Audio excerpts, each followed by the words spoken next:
سر علامہ کی ایک ربائی بڑی مشہور ہے، جی جی، جوانوں کو میری آہ سحر دے، واہ کیا بات، پھر ان شاہی بچوں کو بالوں پر دے، خدایا آرزو میری یہی ہے، میرا نور بصیرت عام کر دے۔ تو سر اس میں دو باتیں اس ربائی میں ہیں، ایک آہ سحر کی آپ دعا فرما رہے ہیں، جی جی، اور دوسرا فرما رہے ہیں کہ اللہ میرا نور بصیرت جو ہے اس کو عام کر دے۔ عام کر، تو سر اس پہ روشنی ڈالیں ذرا کہ ان دونوں سے کیا مراد ہے، نور بصیرت سے کیا مراد ہے، اور کیا علامہ فرما رہے ہیں کہ یہ جوانوں کو دے دے، میری نئی نسل کو دے دے۔ بالکل ایسے سر آہ سحر اور نور بصیرت، جی دو سوال ہیں اس میں۔ یعنی کہ دو بیسک چیزیں ہیں جن کو وہ منتقل کرنا چاہتے ہیں، جی جی اور یہ جو ایک کلندری رنگ ہوتا ہے نا کلندر کا، وہ یہی ہوتا ہے کہ بعض دفعہ اسے جو خیالات اور تخیلات ہوتے ہیں ان کے لیے الفاظ کے قالب ہیچ نظر آتے ہیں۔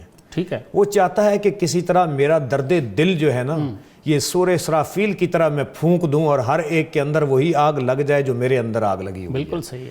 تو حضرت علامہ اسی فیز سے گزر رہے تھے، امت کے حالات کو دیکھ کر، انسانیت کے حالات کو دیکھ کر۔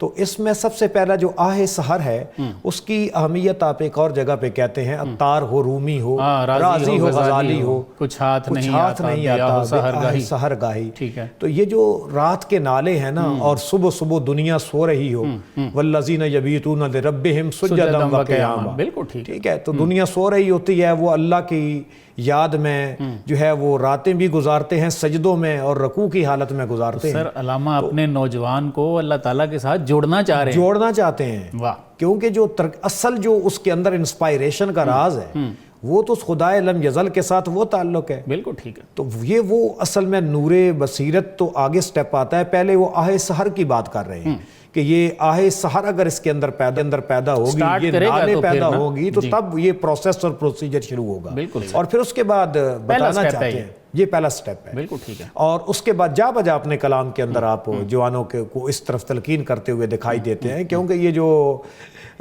شب وہ نیم شبی کے جو نالے ہیں نا، ان کے بڑے اثرات ہوتے ہیں۔ بالکل ایسے ہی ہے۔ ٹھیک ہے، اس کے بعد اس سے اصل میں جسم سے زیادہ روح کو تقویت ملتی ہے، اور وہ اندر کے انسان کی جو انر پرسنالٹی ہے اس کے اندر جو اس کو ڈیفرنٹ زخم ہوتے ہیں ان تمام کی ہیلنگ اس کے ذریعے ہوتی ہے۔ بالکل، تو حضرت اقبال اس حکیم حاذق کی طرح ٹریٹمنٹ کرتے ہوئے دکھائی دیتے ہیں، اور آگے پھر کہتے ہیں نور بصیرت، کہ اس کے فکر کے دریچے بھی کھول دے، اور اس کے علاوہ اسے بصارت کے ساتھ نور بصیرت بھی عطا کر دے۔ بالکل صحیح ہے۔ اب نور بصیرت کے حوالے سے اس کو اگر میں مختصر لفظوں میں کہوں تو جو ہماری تمام لٹریچر کی ٹرمز ہیں اس کے مطابق شرح صدر ہے، صحیح ہے، کہ اس کے سینے سے وہ ہدایت اور نور کے چشمے پھوٹے کہ جس سے جہاں پہ تشنہ لبی موجود ہے یا فکر کی تشنگی موجود ہے وہ اس سے لوگ پائیں۔ اور آگے ہم دیکھتے ہیں تو اس کو کہا گیا نا اتقوا فراست المومن فإنه ينظر بنور اللہ۔ صحیح، فراست مومن کی بات ہے کہ اصل میں بندہ ایک تو ہے بصارت، مطلب علامہ جو فرما رہے ہیں کہ جو کچھ میں نے حاصل کیا ہے تو وہ ان کو دے، وہ ان کو اور ذوق اس دے۔ کا تو تذکرہ حضرت نے کئی جگہوں پہ کیا، جیسے میں کلام آپ کو سناتا ہوں۔ جی جی جی، آپ فرماتے ہیں چشمہ حیواں براتم کردان، ماتے ہیں اللہ تعالیٰ نے مجھے آب حیات کا چشمہ دے دیا ہے، محرم راز حیاتم کردان، مجھے زندگی کے جو راز ہیں ان سے اللہ نے آگاہ کر دیا، آگاہ کر دیا۔ بلکہ اس کو نا مزید میں دو رباعیاں اور لیتا ہوں، سر جہاں پہ بال جبریل کی یہ رباعیات، یہ بال جبریل کی رباعی ہے، اس کی جب شروع ہوتی ہیں رباعیات، یہ تیسری ہے، اس سے پہلے دو ہیں۔ ٹھیک ہے، ایک کے اندر حضرت اقبال نے ان جوانوں کو ڈائیگنوز کیا ان کا پرابلم، ٹھیک ہے، اور ایک ان کی ریمیڈیز بھی میں سے ایک چیز دی ہے کہ یہ علاج ہے، اور دوسرے کے اندر انہوں نے اپنی واردات قلبی اور وہ کیفیت بھی بیان کی۔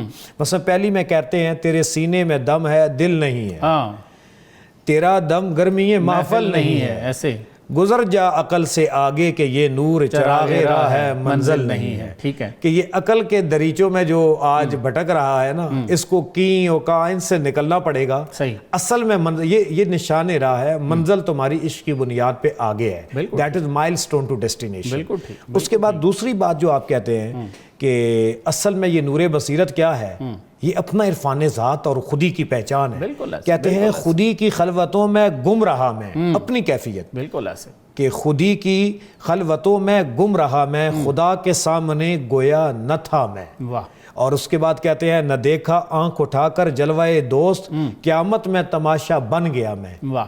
تو یہ محبوب کے سامنے، بلکہ ایک اور جگہ آپ نے کہا نا عالم سوز و ساز میں وصل سے بڑھ کر ہے فراق، ذوق و شوق کے تحت جبال جبریل میں یہ صحیح ہے.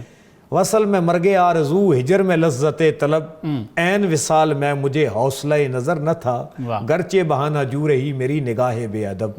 تو اصل میں جو نور بصیرت ہے وہ کیفیات جب پیدا ہو جاتی ہیں تو اس کے بعد اللہ تعالیٰ ایک ایسی انسائٹ دیتا ہے. پھر اس دل کی اپنی آنکھیں ہوتی ہیں، اس کے اپنے کان ہوتے ہیں، گویا کہ ہاتھ ہے اللہ کا، بندہ مومن کا ہاتھ، حدیث قرب غالب و نوافل. کار آفرین، کار کشا و کار ساز. بالکل حدیث قرب نوافل کا پورا سکیچ یہاں پہ اس شعر کے اندر جمع بالکل ایسے.